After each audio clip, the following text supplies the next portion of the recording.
ka ng warrant of arrest. Issuehan nyo ako. Huwag mo tayo mag-submit ng, ng counter affidavit. Ba't pa ako maniniwala dyan sa batas?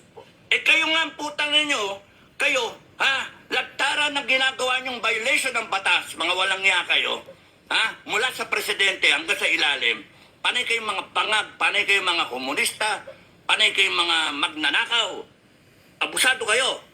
Tapos, binabiolate yung konstitusyon, samantalang ako na nagsasalita para maituwid kayo, ako yung kakasuhan ninyo, tarantado, sedition, kulong nyo na ako. Mista, wag na tayo mag-submit ng wag na tayo mag-submit ng counter affidavit.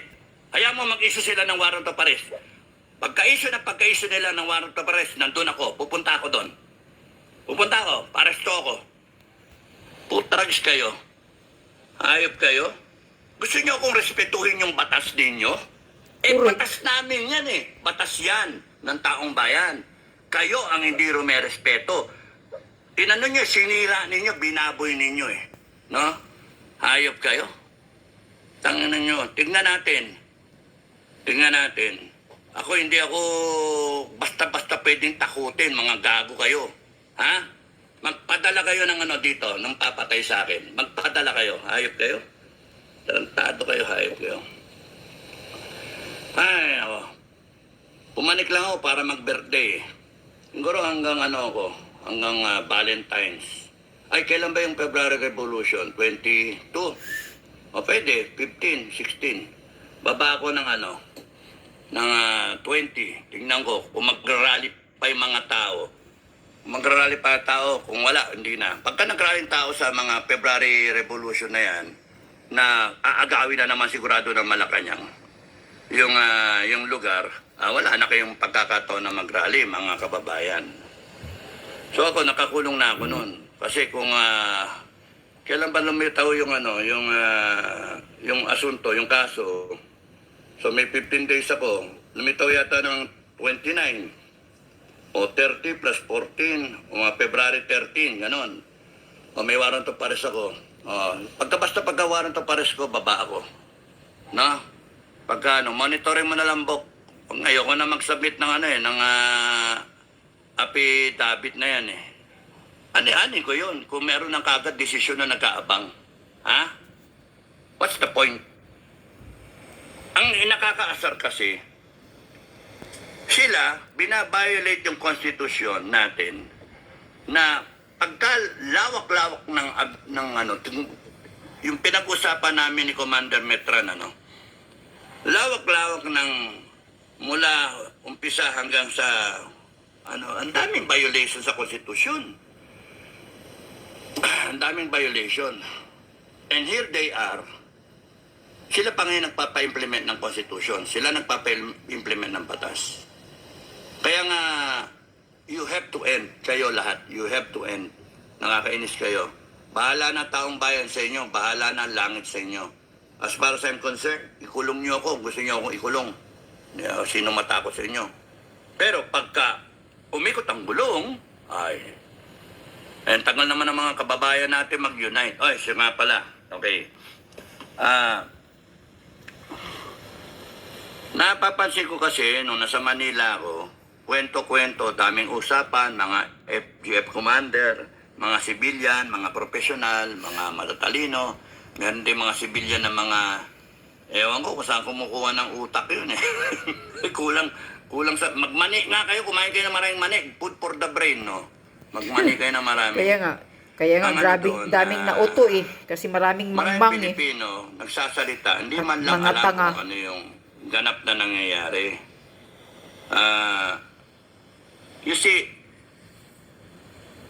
this is all happening because you have a set of officials, government officials, who do not care about the people. But they pretend that they care about the people. Kunwari lang na we are going to help you sa health ninyo, sa pamumuhay ninyo, kaya may ayuda sa daily life ninyo. We are interested. Pero kung titignan nyo on the overall, wala silang kapaki-paki. Kasi habang silang Kaya nga, tumutulong, walang pakialam. nagpupulsa sila, nagnanakaw din. Kaya nga, yun ang mali eh. So, nakakainis pa.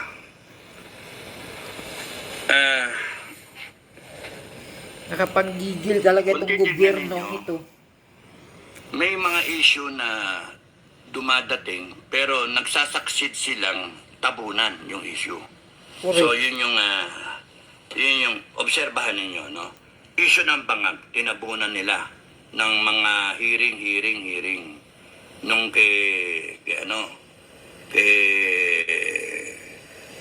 tag dito, Caselis, tsaka kay Lorraine Badoy. Love you. Kay Lorraine Badoy na nakulong sila.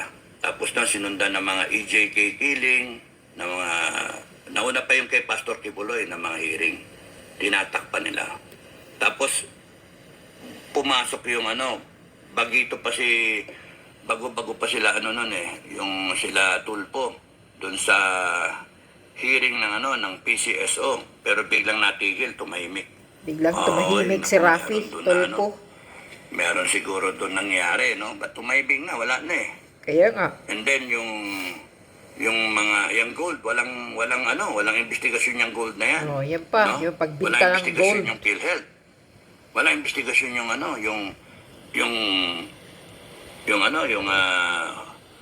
blood control na panay, walang Yes. bakal ba? Walang bakal. Flood control Pero na sanang yung pira. 125 million ni Inday Sara, may Pinag- investigasyon. Pinagtiyagaan Dami nila yung post kay Sara. recover eh.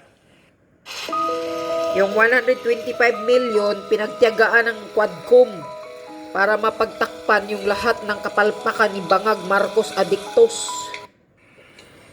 Hayop ka, BBM. Hayop talaga Hayop ka yan. talaga. Kung titignan nyo talagang walang yayang tao eh. Kasi yung tatay niya, pinalibing ng Duterte. 5 presidente duman, hindi man lang nailibing yung tatay niya. Correct. Itong digong a strong man, a strong president who understands the situation, gusto niya mag-heal na lang tayo. Move forward. Pumayag yung matanda, ilibing yung tatay nito.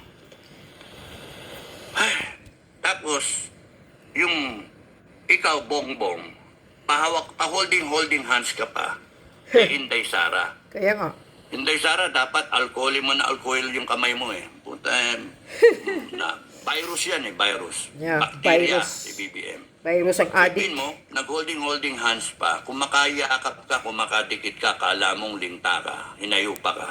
Oh. Tapos nun bigla mong babanata ng 125 million. Planado eh.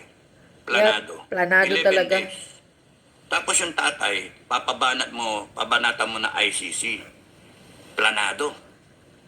So ngayon, binabanatan nyo ng impeachment si Inday Sara. Mga walang nga kayo. Pero hindi nyo ina-address yung issue talaga. Yung bigas na pangako mo, hindi mo ina-address. Humawa ka kuno sa Department of Agriculture. Kaya mo pala hinawakan para ma-set up ninyo yung na yan, yung mga Smuggler. importation, yung smuggling. Yes. Ha? Sinet up nyo lang. Na nalaman mo sa agency kung sino yung corrupt dyan, kung sino yung magago, kung sino yung mababait. Hayop kayo talaga, mawalang nga kayo. Tapos yung sinasabi ko noon sa vlog na Lord of the Rings, mag-ingat tayo kasi hindi pa na isasara yung AFP tsaka PNP. Pero nakuha rin yung AFP tsaka PNP. Kaya in action ang AFP tsaka PNP. Kaya yung mga tao ngayon, wala ng pag-asa na hindi kumikilos yung AFP tsaka PNP. Lagi sinasabi, apolitical at tsaka we will uphold the Constitution, we will follow the chain of command. Ha? How will you uphold the Constitution when kitang-kita ng mga mata ninyo at balita ninyo, nakikita na grabing nakawan. Grabing nakawan, ganun. Bulag ba kayo? Hindi nyo nakikita. Tapos Correct. papanatan ako yung inciting to sedition. Imagine talaga yan, hanip talaga. Yun yung problema. You can violate the law at wanton speed, at wanton na ganong kalawak ang ninyong binabiolate kung ilang provisions ng Constitution ang binabiolate ninyo, pero kami na nagsasalita lang para ituwid kayo, para Kakasuhan. ipadama sa inyo, Patatahimikin tayo. baguhin nyo naman yan. Meron ko sinabing 7 senaryo na ayaw ko ng RevGov, ayaw ko ng junta, ang gusto ko lang, ayusin nyo. Gusto ko sana, kung hindi nyo maayos, kung hindi nyo na maayos, palitan na lang ikaw ni Inday Sara. Kaya ako nagawa pa meron pa akong withdrawal of support, hoping na matauhan ka, pero hindi ka natauhan eh. So here you are, so brazen, na akala ninyo kontrolado nyo lahat. Mga kababayan, ang nangyayari kasi ganito eh. Meron tayong konstitusyon na sinusunod natin, na lahat ng batas natin sumusunod sa konstitusyon natin, na yung 3 branches of government natin supposedly sumusunod dapat sa konstitusyon. Kaya yung Korte Suprema, kung nagde-decide yan, is unconstitutional. Lagi yon ang konstitusyon ang binabasihan nila. The fundamental law of the land. Fundamental, basic law of the land. Now, ano meron yung konstitusyon? Bakit napakahalaga? Naging basihan ng lahat. Presidente na binoto, Vice President, Senator, Congress, sumusumpa that I will uphold the Constitution. AFP-PNP sumusumpa. We will uphold the Constitution. Hanggang ngayon, salita nila, I will uphold the Constitution. Welcome to Creole Creativity Week. Uphold. Mga Today's mata nila, creative walang challenges tanga are panindigan ng mga relax and hinayupak na breathe yan. and dare to dream. Because the Constitution, yung Constitution natin, ang nag-e-embody ng ideals na gusto natin. Preamble, kitang-kita. We, the sovereign Filipino people. Inilagay yan natin dyan. Yung sino man yung mga gumawa ng Constitution, wala din silang magagawa kung hindi ni-ratify ng taong bayan. Majority of the people ni-ratify ang Constitution in 1987. Kaya nga naging 1987 Constitution. 1986 sinimulan na yan na pag-usapan. Tapos ni-ratify 1987. Kaya ang tawag 1987 Constitution. So, we, the sovereign Filipino people, and in all that preamble, no matter a play of words, no, mga salita na mga adjective na nilagay doon sa paragraph na yon na preamble, doon kumuha ng lakas yung lahat ng artikulo doon sa Constitution. Because yung ibang articles sumusunod doon sa aspiration ng taong bayan. In order to establish a just and humane, diba, society. Ay, nako.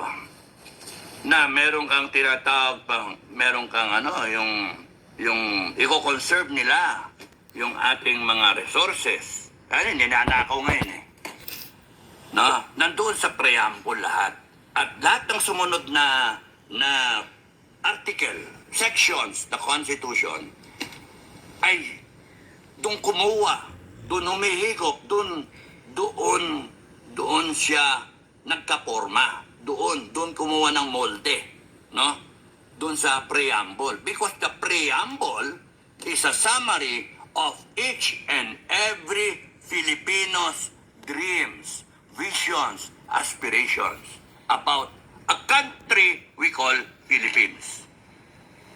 Yun lang, kahit gayong kumbaga sa amin, sa PMA, no? Meron kaming honor system. We, the cadets, do not lie, cheat, steal, nor tolerate among us those who do. Yun yung code na sinusundan namin. So, marami mang provisions, lahat ng provisions, doon sumusunod sa honor code. Yung mga provisions, honor system. So, paano pagka may kadete na nag-violate? Sinasabi muna lahat ng violations. Ito violation, ito violation, ito violation. Sa academics, sa athletics, sa sa grading system, etc., etc., sa pag-handle sa plebo, yung interaction ng mga kadete, ito yung violations. Nakalista lahat. So wala kang kawala. Pag ikaw nag-violate kasi nandoon sa honor system, nakalagay sa isang pamphlet. Yung pamphlet na yon base do sa honor system. We the cadets do not lie, cheat, steal, not tolerate. Okay. So, pagka nagkaroon ka ng violation, nandoon din sa system kung paano magta-trial. Kung paano mo aasikasuhin yung isang violation, yung kaso. So, i-report na isang kadete, pag-explainin siya, bago titignan ng honor committee representative, who will be the investigating officer, and then they will decide kung idadrop yung case, pagsasabihin yung kadete, ipoprobation yung kadete, or they will elevate it to a trial. Balik tayo sa sistema ng Pilipinas. Ganon din eh. Ganon din. Meron tayong constitution. Yun yung sinusundan natin, yung preamble natin. Nandoon yung laman ng lahat ng gusto nating mangyari. Ngayon, kung kunyaring lahat ng to, 3 branches of government define. Judiciary, legislative, kaka executive. Nandyan lahat. Naka-define lahat yan. And it's supposed to be, lahat ng kilos nila is sang-ayon at aligned sa constitution natin. Tama. Naka-define. Yun nga Any infraction, nag-violate ka na sa constitution. Yes. Any provision, like let's say, betrayal of public trust. How do you classify betrayal of public trust? That's yung denying due process. A person is assumed innocent until proven otherwise in a court of law. Nasa konstitusyon. Until proven no law shall guilty. be passed na ipapasa abridging the freedom of expression. Ano gagawin ngayon ng mga congressmen na patatawag in aid of legislation, mga bopol? In Correct. aid of legislation, what are you going to legislate? No law shall be passed abridging the freedom of expression. Correct. Tama. It's not law of legislation, but is aid of persecution. Yun.